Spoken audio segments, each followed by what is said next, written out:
This was the last week of 2013. It was also the first week of 2014. And so on this special edition of The Firm, we list the most important events of the year gone by and the must-happen events of the year that's just begun. To me, 2013 was a curious year. A lot happened, and yet it feels like it was a year of more confusion, more uncertainty, like nothing ever got done. In my book, though, SEBI was the star of the year, not only because it celebrated its 25th year, but for its many pro-minority moves, bringing schemes of arrangement under its scrutiny, proposing a new corporate governance code, enforcing the 25% public shareholding limit.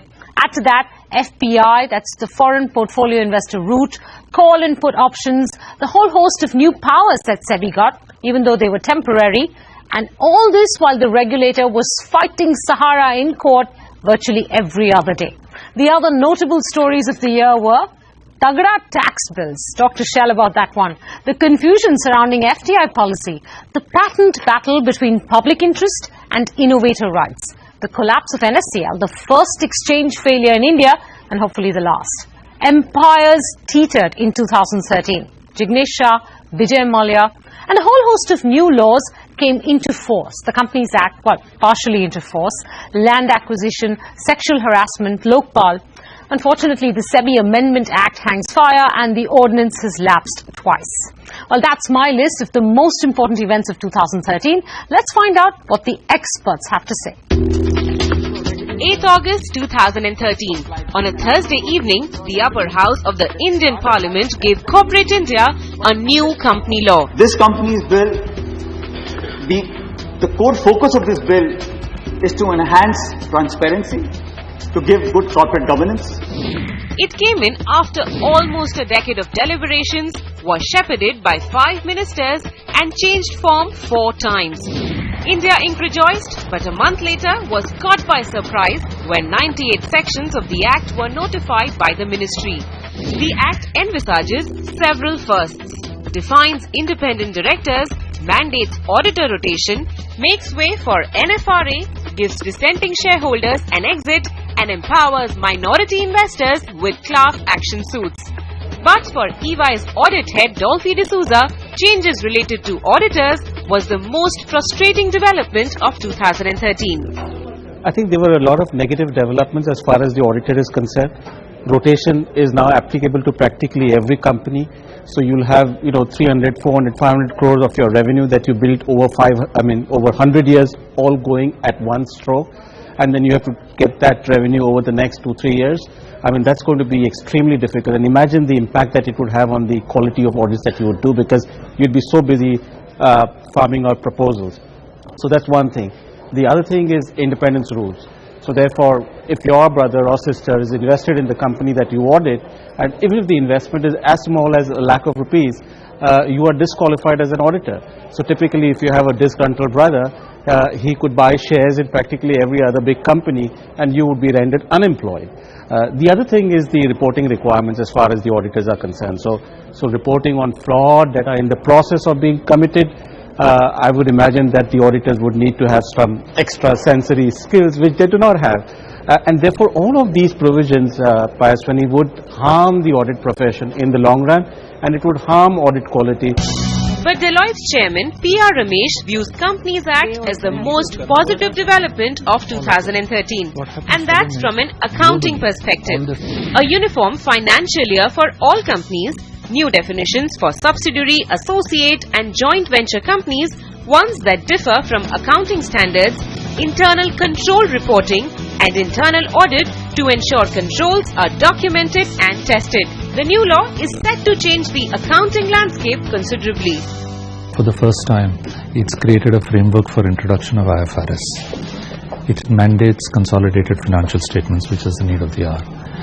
And it also facilitates revision to financial statements, both mandatorily, if mandated by regulator, and voluntary revision to past financials reporting.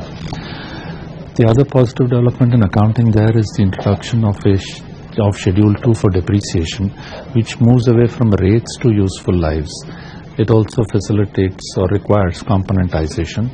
It also recognizes the residual value in determining depreciation. All in all, there's a big step towards IFRS equivalent standards. That's a huge positive for 2013. Okay, and how do you see this impact companies? This will impact those companies when IFRS is announced in a phased manner. It will surely mean a different framework. There will be a transition impact. There will also be a transition impact for depreciation, because in many cases the depreciation rates would become higher because the useful lives have been shortened. For instance, furniture and fittings, office equipment. So for those companies which, let's say IT sector for instance, a lot of it will be computers and office equipment, which are the main assets. So they will have a higher rate of depreciation. So there is a transition impact to those companies.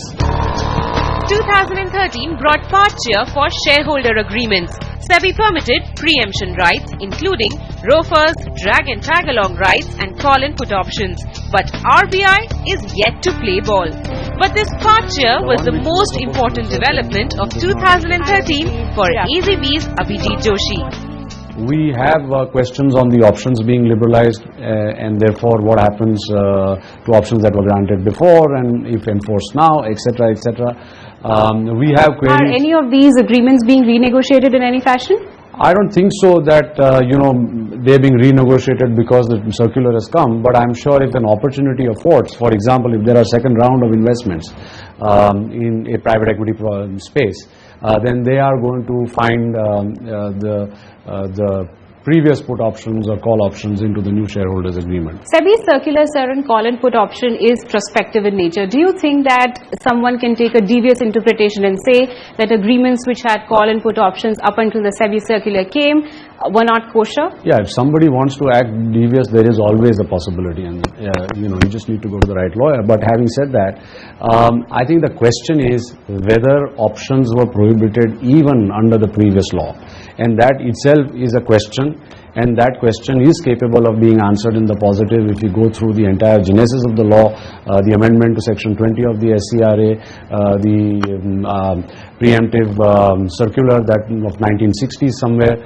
And if you answer that along with this particular question, probably you will land up on the positive side. But yes, if somebody wanted to take an interpretation that this is a prospective act and therefore previously they were not permitted, yes, a non-constructive mind can take that approach.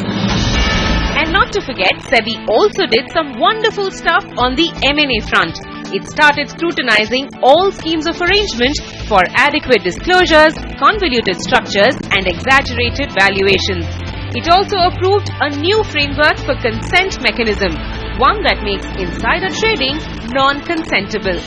But back to our guests list. Companies bill got passed, options got validated, and much to everyone's surprise, policy became slightly aparalytic. Unlisted companies were allowed to list abroad without a compulsory domestic listing. A new definition of control, one that mirrors control as per the Takeover Code. Telecom sector saw the FDI limit upped from 74% all the way to 100%. Defense can see further opening up from 26% if an investor brings in state-of-the-art technology. And for a bunch of sectors like petroleum, commodities, stock exchanges, depositories, investors won't have to queue up outside the FIPB as they have been moved to the automatic route.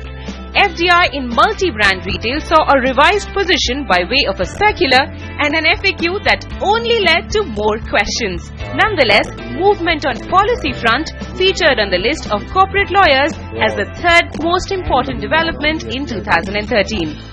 In bureaucratic terms, these are big moments because from here onwards, you can have a march of law and hopefully a government will find conviction and we'll have a stable government which can take it forward. But these are big moves. I understand fully well that a lot of them are commercially unviable and therefore not many things have taken up. But over a period of time, I'm sure that when the door is open, we have a tendency to open it wide and it will move forward. One of the things that I felt quite concerned about was the approach that was used in the circular on multi-brand retail trading. And for the first time the government kind of introduced this opt-in policy where states could decide whether they wanted to allow multi-brand. Exactly. And I thought that sets a slightly dangerous precedent. Why, because, because, FDI has always been a sort of central kind of prerogative. The policy on foreign investment has always been dictated from the center and implemented and administered from the center.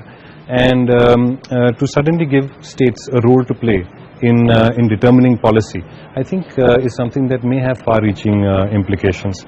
We are sort of, I think we are going to see coalition politics for some time now. So my concern is just that even going forward, other sort of politically sensitive areas of foreign investment would be allowed only on a state-to-state basis.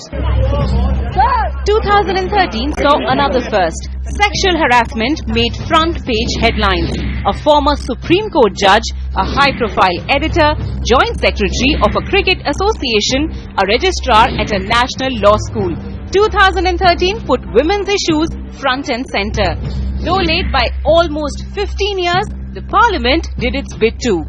The 1997 Vishakha Guidelines finally got statutory force in the form of Anti-Sexual Harassment Law, the fourth most important development of the year gone by.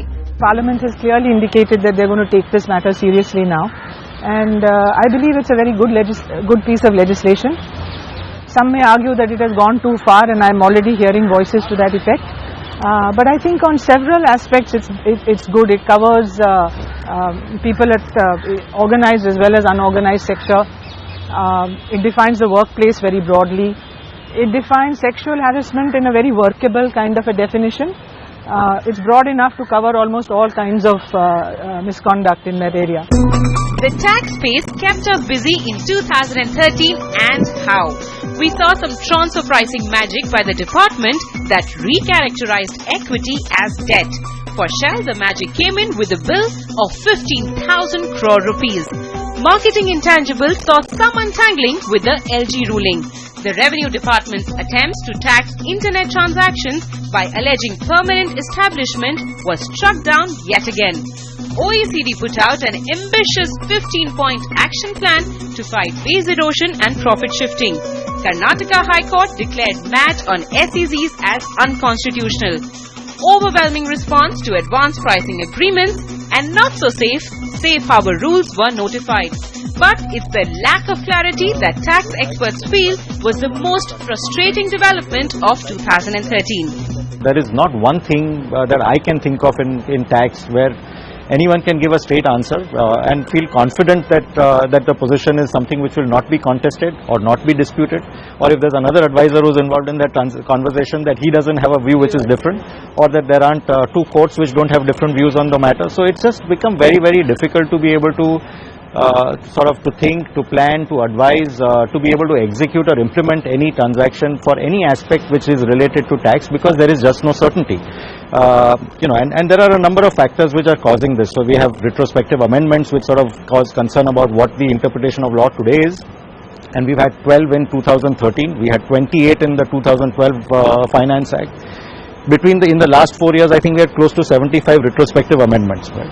We have transfer pricing issues where laws get changed and the scope of transfer pricing gets expanded to then produce situations where companies like Shell and Vodafone have multi-billion-dollar adjustments. Okay, you pointed out to me that within sort of the tax space, the taxation on buyback is something that you were perturbed about.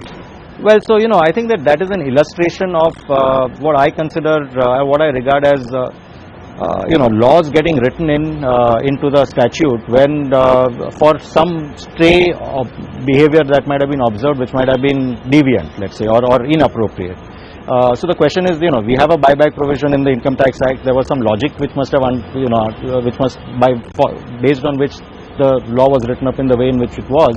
Now, if someone gets an exemption from a buyback because it is characterized as capital gains for tax purposes, and then there happens to be a taxpayer who gets zero tax buyback executed, then do you just change the whole buyback law to say that, okay, if anyone does a buyback, it'll be, there'll be a tax on that?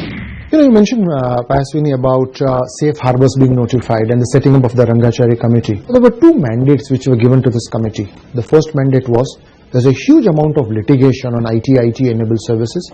Can you please look at the litigation and come up with a recommendation on how do you kill that litigation?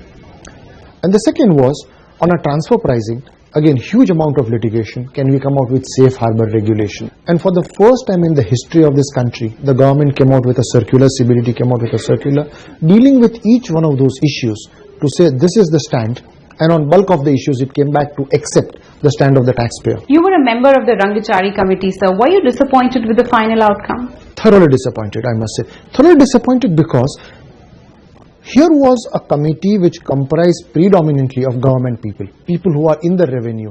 Therefore, there was a thought-through process which was not one way or the other, it was a very balanced view.